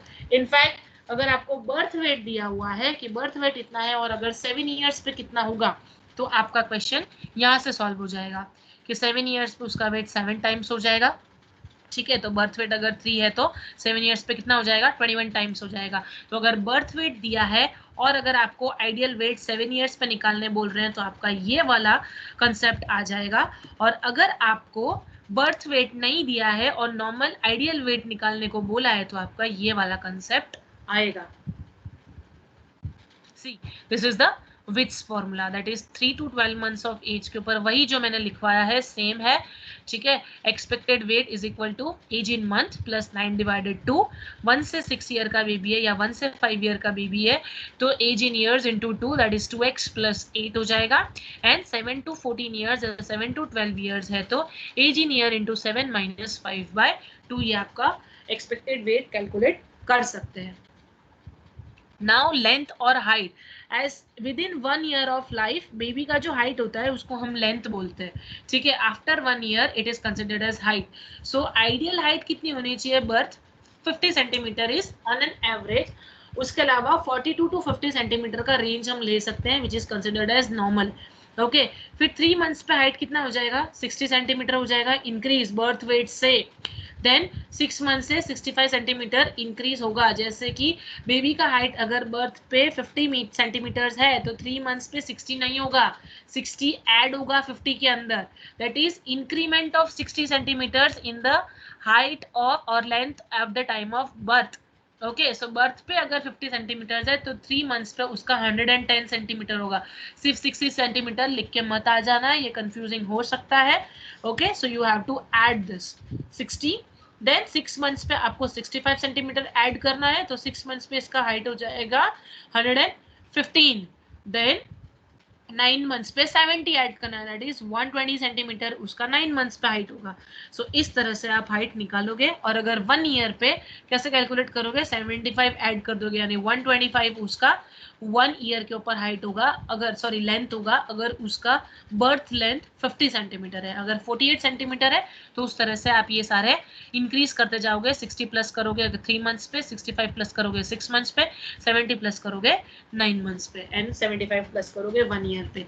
अगर आपको बर्थ का लेंथ नहीं दिया है, eight the time of birth उसका लेंथ कितना है वो नहीं दिया है, तो विच फॉर्मूला से आप उसका हाइट कैलकुलेट कर सकते हो, उसका एज कितना है इन ईयर्स, ठीक है। मंथ तक तो हमारे पास है ये, लेकिन अगर ये नहीं दिया है तो ये फॉर्मूला से आप कैलकुलेट कर सकते हो, that is age in year. 2 साल का बच्चा है तो 2 इंटू 6 प्लस 77 जो आएगा आपका, वो आपका एक्सपेक्टेड हाइट होगा कि इतना हाइट हम एक्सपेक्ट कर सकते हैं। अगर उससे कम हुआ तो दैट इज उसका ग्रोथ एंड डेवलपमेंट स्लो है, रिटार्ड तो नहीं है बेबी, वो सारी चीजें वहां पे क्वेश्चन आएगी। ओके, तो कैलकुलेशन ऑफ आइडियल हाइट के ऊपर आपका एक न्यूमेरिक आ सकता है, जिसके एज इट इज मार्क्स से फुल मार्क्स स्कोर कर सकते हो आप। सिर्फ आपको क्या याद रखना है, फॉर्मूला याद रखना है, और एक ही फॉर्मूला है इसमें, so it is easy to remember. Now head circumference, very important. Head circumference क्यों इंपॉर्टेंट है, क्योंकि हेड सर्कमफरेंस वेरी होगा तो हमें सेंट्रल नर्वस सिस्टम का डिसऑर्डर पता कर सकते हैं हम, ठीक है। हाइड्रोसेफेलस मेनिंजाइटिस ऐसा कोई कंडीशन प्रेजेंट है तो वो सब चीजें हेड सर्कमफरेंस के थ्रू एसेस कर सकते हैं। So head growth is rapid specially in first half of infancy, ठीक है, रैपिड होता है। Now it reflects the brain growth during this period. Head circumference से हम ब्रेन का ग्रोथ हम असेस कर सकते हैं। ज्यादा हो जाए तो भी दिक्कत, कम हो तो भी दिक्कत, तो एक नॉर्मल रहना चाहिए। So head circumference is approximately 34 centimeter at the time of birth and it increases approximately 2 centimeter per birth. यहाँ पे क्वेश्चन आ सकता है आपका, 2 सेंटीमीटर बढ़ता है हर मंथ में फर्स्ट 3 मंथ्स, तो थर्ड मंथ पे बेबी का हम कितना ऐड करेंगे, +2 ऐड करेंगे, यानी बर्थ के टाइम पे 34 है, 1 मंथ पे कितना हुआ 36, सेकेंड मंथ पे हुआ 38 एंड थर्ड मंथ पे 40 सेंटीमीटर, ठीक है। दो इंक्रीज हो गए, उसके बाद में 1 सेंटीमीटर इंक्रीज होगा पर नेक्स्ट 3 मंथ्स। तो 6 मंथ का अगर हमको कैलकुलेट करना है हेड सर्कमफरेंस, अप्लाइड क्वेश्चन है यहाँ पे स्टूडेंट्स, कैसे आएगा, 34 सेंटीमीटर अगर उसके बर्थ पे सपोज दिया है 34 centimetre, calculate the head circumference at 6 months. कैसे कैलकुलेट करोगे, तो पहले 3 बार आप 2 से प्लस करोगे उसको, ठीक है, तो वो आपको 3 मंथ्स का मिलेगा। उसके बाद एक को 3 बार प्लस करोगे तो आपको 6 मंथ्स का वेट मिलेगा। जैसे कि 34 सेंटीमीटर को हमने प्लस किया 2, तो एक मंथ पे कितना होगा उसका 36, सेकेंड मंथ पे उसका होगा 38, थर्ड मंथ पे होगा उसका 40। अब हमको 6 मंथ्स का निकालना है, तो पहले 3 मंथ में हमको 40 मिल गया, उसके बाद में हम 1 सेंटीमीटर प्लस करने वाले हैं 3 मंथ के लिए नेक्स्ट, तो 4 मंथ पे 41, 5 मंथ पे 42 और 6 मंथ पे 43 सेंटीमीटर उसका हेड सर्कमफरेंस होगा। ये है आपका अप्लाइड क्वेश्चन। यहाँ पे सिर्फ थोड़ा सा कॉमन सेंस है और थोड़ा सा कंसेप्ट लगाने की जरूरत है। क्या करोगे आप, पहले 2 सेंटीमीटर 3 मंथ्स तक प्लस किया, 1 सेंटीमीटर 3 मंथ्स तक प्लस किया, तो 6 मंथ्स का आपको हेड सर्कमफरेंस मिल गया। फिर 0.5 centimetre per month for the next 1 year of life. अब 1 ईयर तक पूछा है आपको, 6 मंथ्स का हमको मिल गया 43 सेंटीमीटर 6 मंथ पे, अब और 6 मंथ पे 0.5 जोड़ते जाओ तो उसका 1 ईयर का हेड सर्कमफरेंस आपको मिल जाएगा। Always remember, head circumference is always more than chest circumference in baby, which is normal. Term neonate के अंदर head circumference is always greater than chest circumference. Chest circumference is always 3 centimeter less. ठीक है, ideally 3 centimeter less है. If the chest circumference is 1 centimeter less than head circumference, that shows the sign of premature baby. Okay, and head circumference और chest circumference 1 year of life के अंदर equal हो जाते हैं. ये आपका डायरेक्ट क्वेश्चन है जो बहुत सारे गवर्नमेंट एग्जाम में पूछा भी हुआ है कि कौन से साल पे बेबी का चेस्ट सर्कम्फरेंस और हेड सर्कम्फरेंस सेम होगा. तो 1 ईयर ऑफ एज के अंदर हेड सर्कम्फरेंस और चेस्ट सर्कम्फरेंस कैसा होगा, बेबी का सेम होगा. उसके बाद में chest circumference exceeds the head circumference. Okay, so chest circumference धीरे धीरे उसके बाद में बढ़ना शुरू होगा हेड सर्कम्फरेंस से. That is the question which is asked in exam कि कब इक्वल होता है और कब बढ़ता है. तो 1 ईयर के बाद में चेस्ट सर्कम्फरेंस बढ़ जाएगा और 1 ईयर पे दोनों इक्वल हो गए. HC is equal to CC. Now mid upper arm circumference prime important है माल नरिशमेंट चेक करने के लिए. डायरेक्ट क्वेश्चन आता है इसके ऊपर. Mid arm circumference is used to assess nutritional status. बोला मैंने, न्यूट्रिशनल स्टेटस असेस करने के लिए मिड अपर आर्म सर्कम्फरेंस बहुत ज्यादा इंपॉर्टेंट है. इवन CHO की एग्जाम होती है उसके अंदर भी इस पे से क्वेश्चन आता ही आता है. मिड अपर आर्म सर्कम्फरेंस के ऊपर क्वेश्चन आता ही आता है. This is very important. It is measured on straight left arm midway between the tip of shoulder and the tip of elbow. Direct question है, कौन सा प्रोसेस. ओके, एक्रोमियन प्रोसेस से ओलेक्रनॉन प्रोसेस. शोल्डर का acromion process, elbow का olecranon process, वो उसके नाम है. That is tip of shoulder is called as acromion process, tip of elbow is called as olecranon process. ये इसका नाम है. डायरेक्ट क्वेश्चन आता है, चाहे आप CHO की एग्जाम ले लो, चाहे कोई दूसरी गवर्नमेंट एग्जाम ले लो, नॉरसेट ले लो, ये क्वेश्चन आता ही आता है. ठीक है, तो यहाँ पे आपको याद रखना है, लिख लो बाजू में, tip of shoulder is also called as acromion process and tip of elbow is also called as olecranon process. Now Shakir tape is used to measure mid upper arm circumference. क्या है वो टेप का नाम? शाकिर टेप. ठीक है, इसके अंदर 3 colour coding है, एक रेड है, एक येलो है और एक ग्रीन है. अगर रेड कलर है that shows the sign of danger. That is between 0 से 12.5 सेंटीमीटर है, that is severely malnourished child. अगर 7.5 आ रहा है शाकिर टेप से mid upper arm circumference, that shows that the child is severely मालनरिश्ड.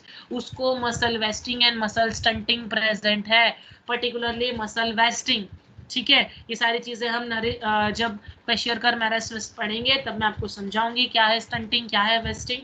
तो वो हम कैसे असेस करेंगे शाकिर टेप से.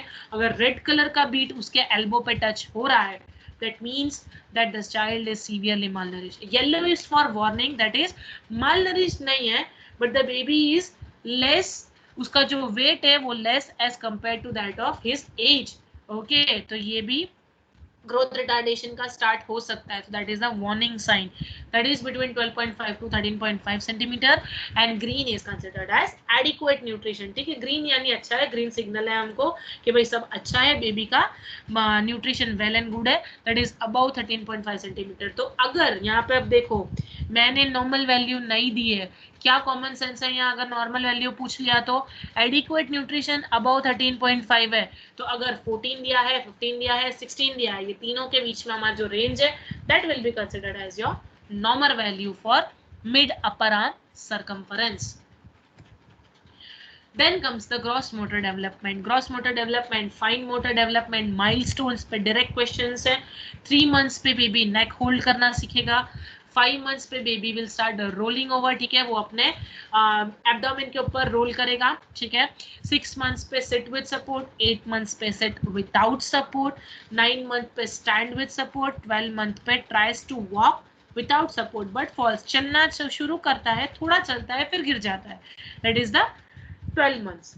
तो इसके ऊपर से आपके डायरेक्ट क्वेश्चंस आते हैं. Neck holding is seen at what period of time in the baby. तो 3 months, 5 months, 6 months, 8 month का ऑप्शन है. You will directly take at 3 months. ठीक है, डायरेक्ट क्वेश्चन है इसके ऊपर. Neck holding is at 3 months, 5 months पे roll over, 6 month पे सपोर्ट से बैठता है वो 8 मंथ पे विदाउट सपोर्ट बैठना चालू कर देता है। ये 8 मंथ का 9 मंथ पे भी एक्सटेंड हो सकता है students, don't be so particular, थोड़ा आगे पीछे 1 मंथ प्लस माइनस चलता है। देन 9 मंथ्स पे stands with support and 12 months पे tries to walk with support but falls. 15 months पे क्या होता है, वॉक्स अलोन, खुद से चलना सीख जाता है वो 15 मंथ्स पे। 18 मंथ्स पे रन करना चालू करता है। 2 इयर्स पे जंप करना चालू करता है, सीढ़ी चढ़ना शुरू करता है। 3 मंथ्स पे ट्राइसिकल चलाना चालू करता है और 4 मंथ्स पे हॉप्स ऑन 1 फुट, 1 फुट पे टिपटो चलना शुरू करता है। अब यहाँ पे हमारा डेवलपमेंट का कंसेप्ट भी लगता है कि धीरे धीरे डेवलपमेंट का माइलस्टोन आया है। डायरेक्ट यहाँ पे sit with support, stand with support के बाद में baby has not started jumping, ठीक है, वॉक करना स्टार्ट किया, रन करना स्टार्ट किया, उसके बाद में उसने जंप करना स्टार्ट किया। तो हमारा डेवलपमेंट का जो रूल था वो यहाँ आपको अप्लाई होते हुए दिख रहा है, ठीक है। पढ़ रहे हैं, पढ़ने खातिर मत पढ़ो, इसको अप्लाई करो, you will get easy to remember, okay. Then next comes the fine motor development. Fine motor develop के अंदर 4 मंथ पे बाइडेक्स्ट्रस रीच है। अब बाइडेक्स्ट्रस रीच क्या है, वर्ड बहुत कॉम्प्लिकेटेड है पर मतलब बहुत ज्यादा सिंपल है। बाइडेक्स्ट्रस का मतलब होता है कि कोई भी चीज बेबी 2 हाथ से पकड़ेगा। सपोज उसको ग्लास पकड़ा रहे हो, दूध की बॉटल पकड़ा रहे हो, तो क्या होगा, बेबी 2 हाथ से पकड़ेगा। 6 मंथ्स पे वो 1 हाथ से पकड़ना सीख जाएगा। कोई भी चीज है, उसका इवन खिलौना है, कोई टॉय बेबी को दे दिया, तो बेबी 4 मंथ्स या 3 मंथ्स की एज पे कैसे करेगा, दोनों हाथ से पकड़ेगा। 6 मंथ्स के बाद में बेबी 1 हाथ से पकड़ना शुरू करेगा, फिर फिंगर्स से पकड़ना शुरू करेगा, इसी तरह से उसके ग्रास्पिंग। ये आ गया 9 मंथ्स पे इमेच्योर पिंसर ग्रास्प रिफ्लेक्स, ठीक है, इमेच्योरली होंगे, यानी कि वो फिंगर्स फोल्ड करके रिस्ट के अंदर से हाथ पकड़ेगा, मुट्ठी के अंदर डाल के वो पेन पकड़ेगा। 12 मंथ्स पे डायरेक्टली 2 फिंगर्स से पेन पकड़ना बेबी सीख जाएगा। 15 मंथ्स पे 2 टावर बिल्डिंग, उसका जो प्ले है वो 2 टावर तक ही बना सकता है। 18 में थोड़ा सा इंप्रूव होगा, 3 टावर तक जाएगा। 2 इयर्स पे 6 ब्लॉक्स बना सकता है, even vertical and circular strokes pen से ले सकता है वो। 3 इयर्स पे कॉपी सर्कल, ठीक है, सर्कल बनेगा। मैंने आपको बताया था ये डेवलपमेंट कैसे है, यहाँ पे भी रूल ऑफ डेवलपमेंट आएगा। कैसे हुआ, पहले ही वो ट्राइंगल बनाना नहीं सीखा है, पहले उसने वर्टिकल और सर्कुलर ऐसे ऐसे कुछ भी स्ट्रोक करेगा वो, ठीक है। फिर क्या करेगा, वो सर्कल ड्रॉ करेगा, फिर क्रॉस ड्रॉ करेगा, देन ट्राइंगल ड्रॉ करेगा, ठीक है। तो पहले बेबी ने मुट्ठी में पेन डालना सीखा, फिर उसने 2 फिंगर्स के बीच में पेन डालना सीखा, फिर 2 फिंगर से उसने रैंडमली लाइन किए, लाइन करनी सीखी, फिर उसने सर्कल बनाना सीखा, फिर क्रॉस बनाना सीखा, फिर ट्राइंगल बनाना सीखा, फिर वो लिखना सीखेगा। So there here comes the rule of development. Personal and social development के अंदर सोशल स्माइल के ऊपर क्वेश्चन आ जाता है कि सोशल स्माइल कौन से मंथ पे देखने मिलती है। सो 2 मंथ्स ऑफ लाइफ के अंदर सोशल स्माइल देखने मिलती है। 3 मंथ्स पे बेबी अपने मदर को रिकॉग्नाइज करना शुरू कर देता है। 6 मंथ्स के अंदर recognise stranger and stranger anxiety आता है। इफ बेबी को अपार्ट फ्रॉम उसके लव्ड वंस, जिसको वो रेगुलरली देखता है, उसके अलावा किसी ने उठाया, कोई उसके पास गया, तो बेबी विल स्टार्ट क्राइंग। तो इस पे भी क्वेश्चन आ सकता है कि स्ट्रेंजर एंजाइटी कब डेवलप होती है, कौन से मंथ में डेवलप होती है, तो उसका आंसर आपका 6 मंथ्स होगा। यहाँ से डायरेक्ट सारे डायरेक्ट क्वेश्चन है, यहाँ पे कोई अप्लाइड क्वेश्चन नहीं आएगा, ये सारी चीजें आपको याद रखनी है। उसमें भी स्पेशली सोशल स्माइल पे क्वेश्चन आ जाता है और स्ट्रेंजर एंजाइटी पे क्वेश्चन आ जाता है। नाउ 9 मंथ्स पे बाय वेव करना सीखता है बेबी। देन 12 मंथ्स पे कम्स व्हेन कॉल, जब उसको बुलाते हैं तो बेबी एड्रेस करता है कि मेरा नाम लिया है। बाय द टाइम बेबी को खुद का नाम पता चल जाता है, खुद को रिकॉग्नाइज करना स्टार्ट कर देता है बेबी 12 मंथ्स में।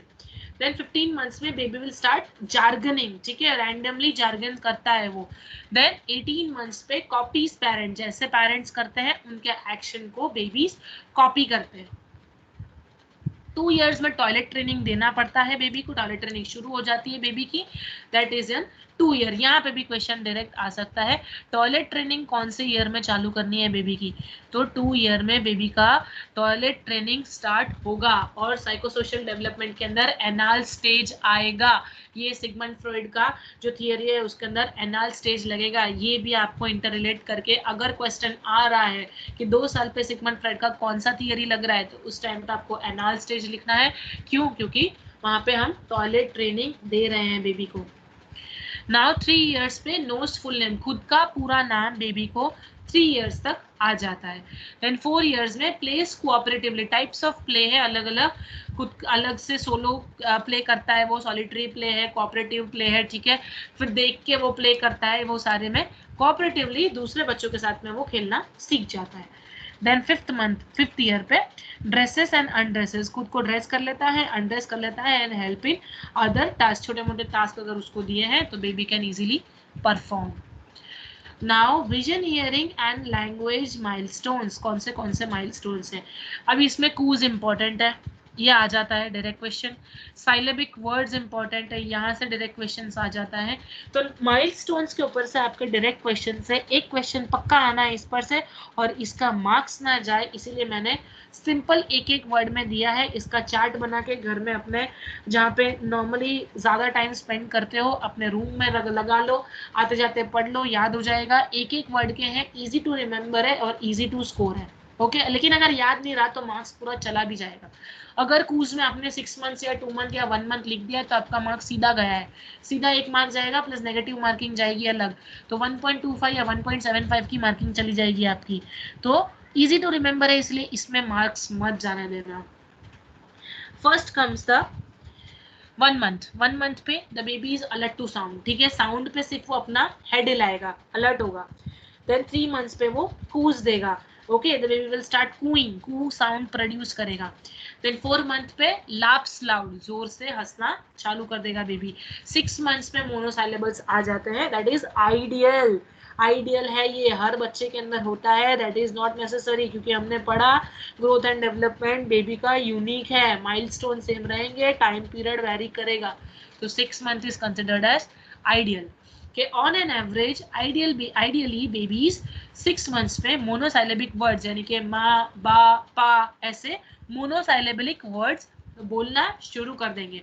9 मंथ पे बाईसाइलेबिक वर्ड्स बोलेगा, मामा, बाबा, इस तरह से बाईसाइलेबल्स, ठीक है।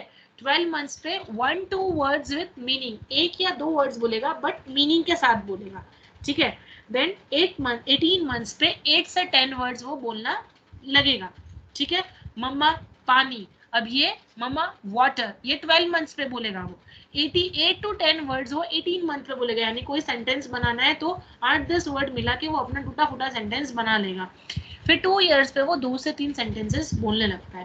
Then asks questions in 3 years, ठीक है, 3 इयर्स पे बेबी क्वेश्चन पूछना चालू करता है, खुद का नाम पता होता है बेबी को, वो हम आगे भी देख चुके हैं एक और जगह पे कि बेबी का नेम फुल पता होता है उसको 3 इयर्स पे, और खुद का जेंडर भी पता होता है। देन 4 इयर्स पे स्टोरीज बनाता है वो, ठीक है, पोएम्स बोलता है।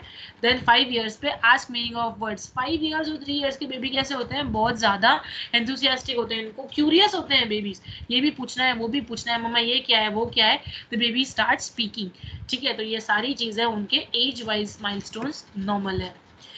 Then Ballard score. What is Ballard score? Now Ballard scale is used for assessment of gestational age. Gestational age को assess करने के लिए Ballard scale होता है, जिसके अंदर neuromuscular maturity as well as physical maturity को कंसिडर किया जाता है, और उसी के अकॉर्डिंग बेबी का ग्रोथ चार्ट मेंटेन होता है। तो वो पैरामीटर जिससे जेस्टेशनल एज मेजर करते हैं उसको हम बल्लार्ड स्केल बोलते हैं। डायरेक्ट क्वेश्चन है आपका, ठीक है, एक्सप्लेन द इंस्ट्रूमेंट और name the scale which is used for assessing the gestational age. You have to write Ballard scale. Okay, अलग अलग स्केल के नाम दिए होंगे, वहां पे आपको बल्लार्ड स्केल का नाम टिक करना है। तो आपके ये जो जितने भी हमने माइलस्टोन्स पढ़े हैं, जितने भी ग्रोथ एंड डेवलपमेंट पढ़े हैं, यहाँ से डायरेक्ट क्वेश्चंस है, सारे क्वेश्चंस डायरेक्ट हैं, एक भी क्वेश्चन इनडायरेक्ट नहीं आएगा आपका, अप्लाइड क्वेश्चन एक भी नहीं है। तो ये सारी चीजें आप थोड़ा सा ध्यान से पढ़ना। Next topic is preterm neonate. अब हमने नॉर्मल न्यूनेट की बात कर ली है कि नॉर्मल बेबी ऐसा होता है, नॉर्मल बेबी में ये चीजें प्रेजेंट है, नॉर्मल बेबी में वो चीजें प्रेजेंट है। अब हमें क्या देखना है कि प्रीटर्म बेबी क्या है, हम किसको प्रीटर्म बोलेंगे, किसको लो बर्थ वेट बेबी बोलेंगे। तो अब हम वो पढ़ना, अब हम वो उसके बारे में पढ़ेंगे। So what is preterm neonate? If the infant is born before term, that is 37 weeks of gestation is considered as term.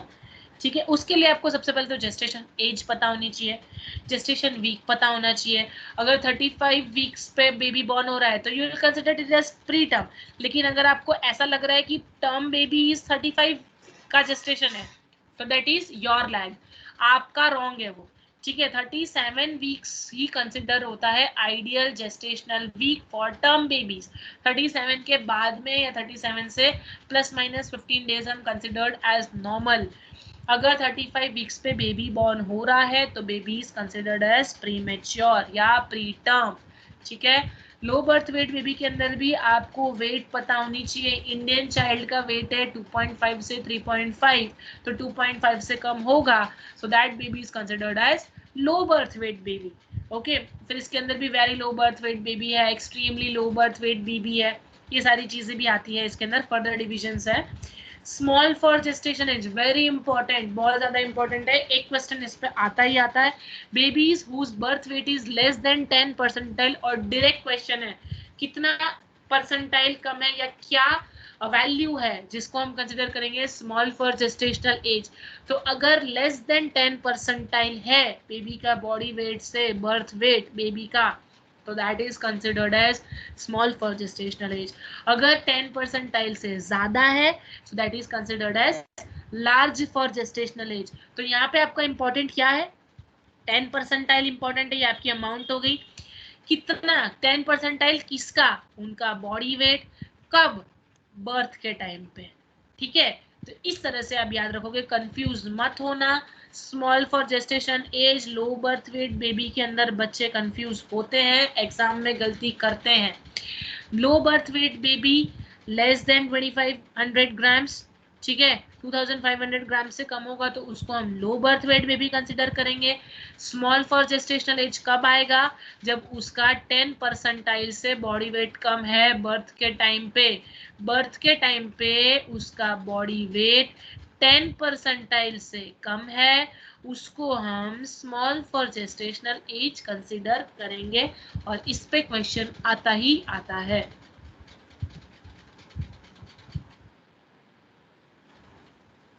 Characteristics, अब कौन से कैरेक्टरिस्टिक्स बेबी के अंदर प्रेजेंट हो तो you will consider it as preterm.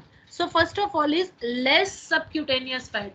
ठीक है, बहुत कम होगा सबक्यूटेनियस फैट या होगा ही नहीं। उसका एपिडर्मिस और डर्मिस आप देखोगे एकदम ट्रांसपेरेंट स्किन होगी, उसके ब्लड वेसल्स दिख रहे होंगे। ठीक है, तो उसका सबक्यूटेनियस फैट होगा ही नहीं या तो फिर बहुत कम होगा, और उसकी स्किन कैसी होगी, रिंकल्ड स्किन होगी, एक्सेसिव रिंकल्स प्रेजेंट है, पाल्मर ग्रीसिस प्रेजेंट नहीं है। ठीक है, फुट क्रीसिस प्रेजेंट नहीं है, ये सारी साइन प्रीटर्म नियोनेट की है।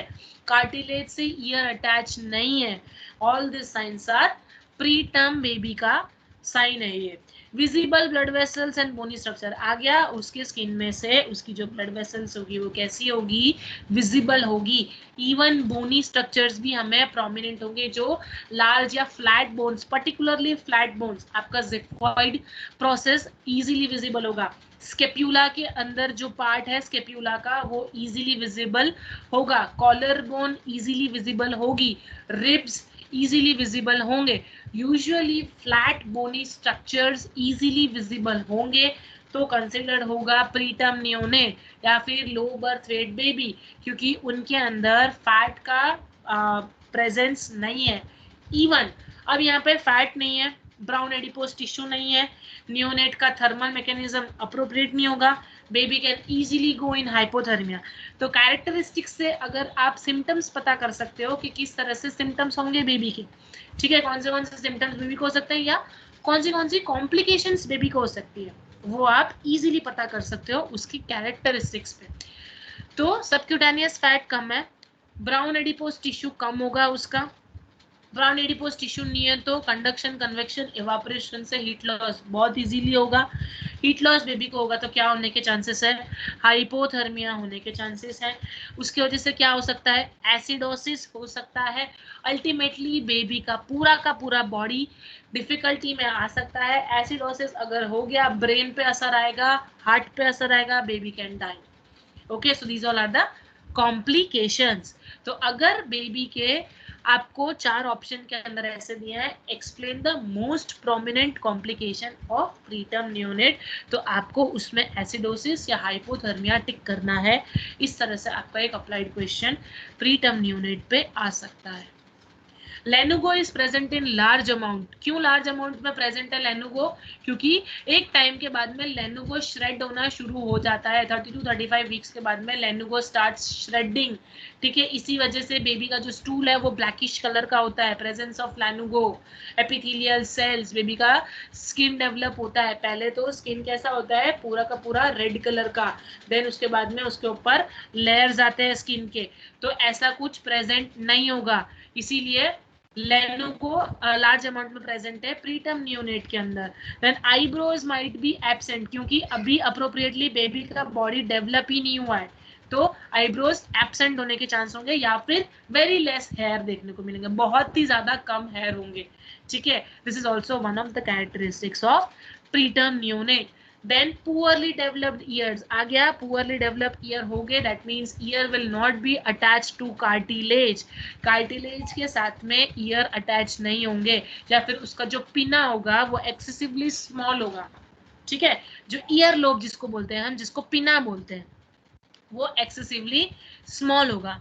head circumference is more than 1 centimeter than chest circumference, ideal कितना बढ़ा था हमने, 3 सेंटीमीटर ज्यादा होता है, बट प्रीटर्म बेबी के अंदर यूजुअली 1 सेंटीमीटर ज्यादा होता है हेड सर्कम्फरेंस। इवन उसका जो हेड होगा उसका शेप भी एसिमेट्रिकल होगा, क्योंकि हेड बोन सॉफ्ट है, अगर नॉर्मल डिलीवरी से बेबी बॉर्न हुआ है तो मोल्डिंग एक्सेसिवली हो जाएगा, ठीक है। कैपर्ट सक्सिडेनम देखने के, कैपर्ट सक्सिडेनम इजीली दिखेगा,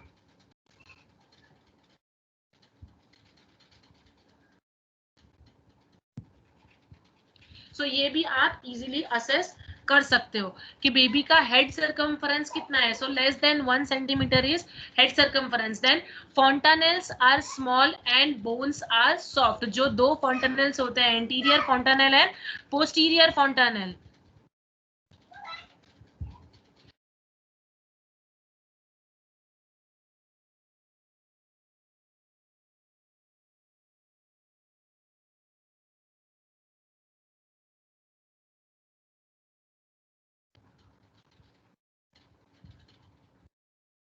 सो हेड सर्कम्फरेंस उसका मोर देन 1 सेंटीमीटर कम होगा, ओके सिर्फ 1 सेंटीमीटर का डिफरेंस होगा, और आप उसका हेड स्ट्रक्चर भी देख सकते हो। कार्पेट सक्सिडेनम नॉर्मल डिलीवरी में बहुत प्रोमिनेंट है। फॉन्टानेल्स एंटीरियर पोस्टीरियर जो फॉन्टानेल्स है वो स्मॉल होंगे, यानी फॉन्टानेल्स भी अप्रोप्रिएटली डेवलप नहीं है, प्लस बोन्स आर सॉफ्ट, तो मोल्डिंग एक्सेसिव होगा, मोल्डिंग एक्सेसिव होने के चांसेस है, इवन बेबी को इंजरीज होने के चांसेस है, क्योंकि पेल्विक गर्डल से जब बेबी पास होगा तो बेबीज के बोन सॉफ्ट है, तो डायरेक्टली किस पे असर आएगा, बेबीज के ब्रेन पे, ठीक है। बेबी के ब्रेन पे डायरेक्ट हिट होगा या डायरेक्ट फोर्स अप्लाई होगी, तो क्या होगा, बेबी के ब्रेन पे इंजरी होने के चांसेस है, that can lead to meningitis, subarachnoid haemorrhage, traumatic brain injury, ये सारी चीजें, सिफाल हीमाटोमा इवन ये भी हो सकता है बेबी को। तो प्री टर्म के बेबी, प्री टर्म न्यूनेट्स के अंदर फॉलोइंग आर द कैरेक्टरिस्टिक्स, तो ये सारे कैरेक्टरिस्टिक्स हम पढ़ चुके हैं। Next comes the reflexes, poor होंगे, ऑब्वियस सी बात है, सेंट्रल नर्वस सिस्टम डेवलप ही नहीं हुआ है, तो रिफ्लेक्सेस भी कैसे होंगे, पुअर होंगे। अब रूटिंग सकिंग रिफ्लेक्स अप्रोप्रिएट नहीं है या वेल डेवलप नहीं है, तो क्या होगा, न्यूट्रिशन बेबी का कॉम्प्रोमाइज होगा, ठीक है। न्यूट्रिशन क्या होगा, बेबी का कॉम्प्रोमाइज, क्योंकि बेबी सक नहीं कर पा रहा है, बेबी को सकिंग रिफ्लेक्स नहीं है, ओके। तो इवन गैग रिफ्लेक्स नहीं है, पुअरली रिफ्लेक्स की वजह से क्या होगा, अगर बेबी को फीड करवा भी रहे हैं, गैग रिफ्लेक्स अप्रोप्रिएटली प्रेजेंट नहीं है या उसका गैग रिफ्लेक्स बहुत ज्यादा पुअर है, एस्पिरेशन होने का चांसेस है, तो रिफ्लेक्सेस इसीलिए very important, reflexes are very important. Central nervous system का मैच्योरिटी असेस करने का एक पैरामीटर है रिफ्लेक्सेस, तो रिफ्लेक्सेस भी बेबी के पुअर होंगे। Now small stomach capacity, very important and very critical. Small stomach capacity के ऊपर से क्वेश्चन आता है और अप्लाइड क्वेश्चन है, लेकिन समझ जाओ तो ये क्वेश्चन डायरेक्ट है। जैसे कि डे 1 पे, यहाँ पे मैंने एक फोटो ऐड किया है, डे 1 पे बेबी के स्टमक का साइज चेरी जैसा होता है, थर्ड डे पे स्टमक का साइज वॉलनट जैसे होता है, 1 वीक पे बेबी के स्टमक का साइज एप्रिकॉट जैसा होता है, और 1 मंथ पे the stomach size will be the size of an egg. ठीक है, ये इसके ऊपर क्वेश्चन आता है, explain how the size of the stomach of the baby differs. तो 1 वीक पे चेरी शेप है, 3 डेज पे पूछेंगे कि कैसा शेप होगा, तो वॉलनट शेप या मार्बल शेप आप बोल सकते हो। फिर next will be your apricot shape. ठीक है, एप्रिकॉट के शेप का एप्पल शेप का हो जाएगा। देन 1 मंथ पे वो एग शेप का हो जाएगा। तो यहाँ से आपका डायरेक्ट क्वेश्चन आता है, इसीलिए मैंने ये इमेज पुटअप किया है जिससे आप इजीली रिमेंबर कर सको। एंड नॉर्मल कैपेसिटी कितनी है बेबी की, तो 25 ml, 20-25 ml नॉर्मल बेबी के at the time of birth इतना कैपेसिटी होता है। इसीलिए फ्रीक्वेंट एम्प्टिंग ऑफ स्टमक होता है, every 2 hour baby usually passes the stool, क्योंकि स्टमक एम्प्टिंग ज्यादा होगा, कैपेसिटी ही नहीं है उसकी स्टोर करने की, तो क्या होगा, excessive will be removed. Then low gastric acidity, acidity इतना ज्यादा रहता नहीं है, HCl का कंटेंट थोड़ा सा कम होता है प्रीटर्म बेबीज के अंदर, उस वजह से इवन प्रोटीन का डाइजेशन नहीं हो पाता। प्रोटीन का डाइजेशन नहीं होगा तो क्या होगा, अमोनिया और एल्बुमिन वगैरह बढ़ जाएगा बॉडी के अंदर, फिर वो एबनॉर्मलिटीज क्रिएट करेगा, इसीलिए बेबीज प्रोन होते हैं डिसीज कंडीशन के। ठीक है, इवन एसिडिटी कम है तो क्या होगा, इन्फेक्शन होने के चांसेस ज्यादा है, क्योंकि HCl से माइक्रो ऑर्गेनिजम्स डिस्ट्रॉय हो जाते हैं। अगर हार्मफुल कोई ऑर्गेनिज्म गया है बॉडी के अंदर तो वो डिस्ट्रॉय होगा एसिडिटी की वजह से। ऑलरेडी बेबी का इम्यूनिटी तो है ही नहीं, ऊपर से प्रीटर्म है बेबी और ऊपर से एसिडिटी भी कम है, high chance of infection, very high chance of infection. ठीक है, तो ये भी आपको ध्यान रखना है।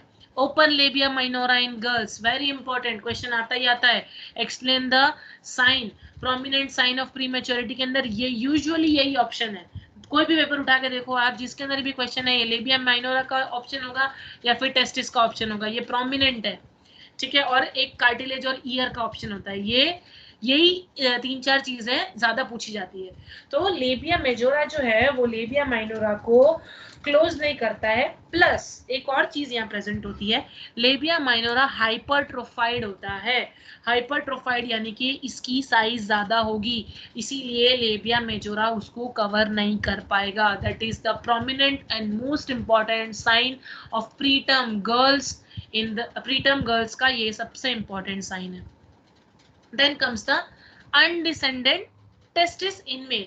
टेस्टिस जो है बेबी का, मेल बेबी का, वो स्क्रॉटल सैक में डिसेंड नहीं हुआ है, that will be present in the abdomen. Abdomen के ऊपर लंप फॉर्मेशन देखने मिलेगा। ठीक है, that is the foremost sign in the preterm male babies as compare to that of term babies, male babies. Okay, तो ये भी आपका एक इंपॉर्टेंट साइन है। लो WBC काउंट, ऑब्वियस हमने कौन सा, हमने एक रेंज देखी थी 6000 से 22,000 की रेंज थी, उसका कम हो जाएगा, उससे कम होगा तो very prone to infection, WBC है ही नहीं तो baby is more prone to infection. Fragile skin होगी, इजी टू ब्लीड।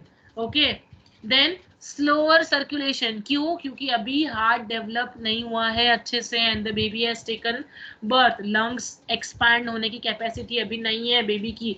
32 वीक्स के अंदर बेबी सर्फेक्टेंट और ये सारी चीजें बेबी को इंपॉर्टेंट है, 32 वीक्स के बाद में डेवलप होनी शुरू होती है, लंग्स मैच्योर होते हैं, तो ये सारी चीजें अभी हुई ही नहीं है बेबी को, और the baby has taken birth, तो क्या होगा, बेबी का सर्कुलेशन स्लो होगा, ऑक्सीजन कैरिंग कैपेसिटी डिक्रीज हो जाएगी, उस वजह से क्या देखने मिलेगा, तो साइनोसिस देखने मिलेगा। साइनोसिस प्रेजेंट है, that is also one of the sign. अब सर्कुलेशन स्लो है, ऑक्सीजन कैरिंग कैपेसिटी स्लो है, ब्लड काउंट स्लो है, डेफिनेटली आरबीसी कम होंगे। आरबीसी कम होंगे तो बेबी कैसा दिखेगा, पैलर दिखेगा। तो इस तरह से आपके अगर क्वेश्चन है what are the signs of premature baby, pallor, cyanosis, lack of oxygen, तो वहां पे आप टिक कर सकते हो कि हाँ क्या क्या चीजें किस तरह से रिलेट करता है, कि सर्कुलेशन कम है, सिर्फ एक वर्ड से हम क्या क्या कितनी सारी चीजें याद रख सकते हैं इंटरकनेक्ट करके। सर्कुलेशन कम है यानी लंग एक्सपांड नहीं होगा, लंग एक्सपांड नहीं होगा तो ऑक्सीजन कैरिंग कैपेसिटी नहीं आएगी, कैरिंग कैपेसिटी नहीं है तो साइनोसिस प्रेजेंट होगा। साइनोसिस भी प्रीमेच्योर बेबी का एक साइन है, उसमें भी डिफरेंट टाइप है, central cyanosis and peripheral cyanosis. ठीक है, सेंट्रल साइनोसिस यूजुअली प्रेजेंट होता है प्रीटर्म में, that is abnormal. Okay, then insufficient heat production, obvious ही बात है, यहाँ पे हम पढ़ चुके हैं कि सबक्यूटेनियस फैट कम है बेबी को, तो हीट लॉस तो ज्यादा ही होने वाला है प्रोडक्शन के कंपैरिजन में, ब्राउन एडिपोज टिश्यू है ही नहीं उसका, ठीक है। तो क्या होगा, हीट लॉस ज्यादा होगा, हीट प्रोडक्शन कम होगा, baby can go into hypothermia, results in acidosis, increase risk of haemorrhage due to fragile capillaries. Okay, haemorrhage होने के चांसेस बेबी को ज्यादा है क्योंकि क्या है, उसकी कैपिलरीज है वो इजी टू ब्लीड है, ऑब्वियस, प्रोथ्रोम्बिन नहीं है उसको, तो कैपिलरीज फ्रेजाइल होंगे, ब्लीडिंग होने के चांसेस ज्यादा है। प्लस कैसी स्किन है उसकी, फ्रेजाइल स्किन है, स्किन के अंदर थोड़ा सा भी वियर एंड टियर आया तो ब्लीड होना ही होना है, ठीक है। स्किन अप्रोप्रिएटली डेवलप नहीं है, डर्मिस एपिडर्मिस अप्रोप्रिएटली डेवलप नहीं है, प्लस वर्निक्स कैसियोसा का अमाउंट ज्यादा है, लेनुगो का अमाउंट ज्यादा है, इस वजह से भी क्या होता है, बेबी को शियर्स और स्ट्रेन का चांसेस रहता है। पुअर रेस्पिरेशन, क्यों पुअर रेस्पिरेशन, क्योंकि लंग्स डेवलप नहीं है, फिर मसल्स डेवलप नहीं है, डायफ्राम अप्रोप्रिएटली एक्सपैंड नहीं हो रहा, रिलैक्स नहीं हो रहा, तो पुअर रेस्पिरेशन होगा। Signs of air hunger very important, preterm baby का और रेस्पिरेटरी डिस्ट्रेस या फिर एस्फेक्सिया नियोनेट्रम का इंपॉर्टेंट साइन है sign of hunger of air, that is air hunger का साइन इंपॉर्टेंट है। एयर हंगर यानी the baby is struggling to breathe, struggle कर रहा है बेबी, पूरी तरीके से बेबी का एब्डोमेन एक्सपांड, कितना भी हद तक वो उसका सीवियर फास्ट रेस्पिरेशन है, प्लस एब्डोमेन एक्सपांड करने की कोशिश कर रहा है, still cyanosis is present, still SpO2 down है बेबी का, that is air hunger. The baby is thriving to breathe, okay, thrive कर रहा है बेबी ब्रीथ करने के लिए, that is the sign of air hunger, very important and very prominent in preterm babies as well as asphyxia neonatrum.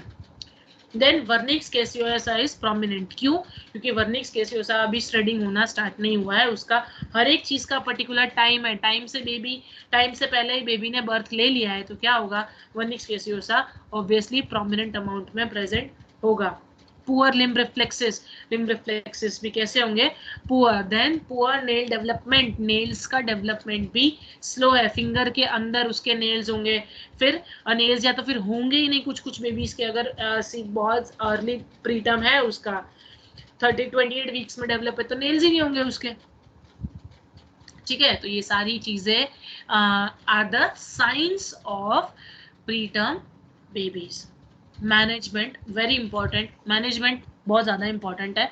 Open airway after delivery करना ही है ये हमें, ओपन एयरवे, ठीक है। कुछ बेबीज के अंदर सक्शन कर सकते हैं अगर सीवियरली एस्पिरेशन हुआ है तो, एयरवे इंपॉर्टेंट है। एयरवे ओपन करने के लिए हम स्निफिंग पोजीशन देंगे बेबीज को, पूछते हैं question, which is the position which is given to the babies for opening the airway, sniffing position है, उसके अंदर चेस्ट टिल्ट करेंगे, हेड डाउन करेंगे, okay, that is the important position for opening the airway.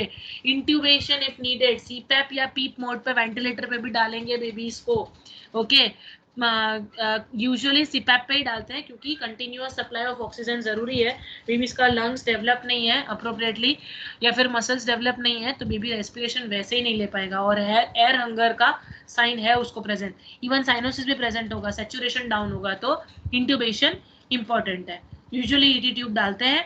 Then maintain temperature, क्यों, क्योंकि heat loss ज्यादा है और हीट प्रोडक्शन कम है, हाइपोथर्मिया और एसिडोसिस होने के चांसेस ज्यादा है, इसीलिए टेम्परेचर मेंटेन करना है। वार्म चेन यहाँ पे आएगी, रेडिएंट वार्मर के अंदर बेबी को रखना है, ह्यूमिडिटी 50% होनी चाहिए, टेम्परेचर 36 डिग्री सेल्सियस होना चाहिए, ठीक है। इस पे भी क्वेश्चन आ सकता है कि टेम्परेचर कितना होना चाहिए।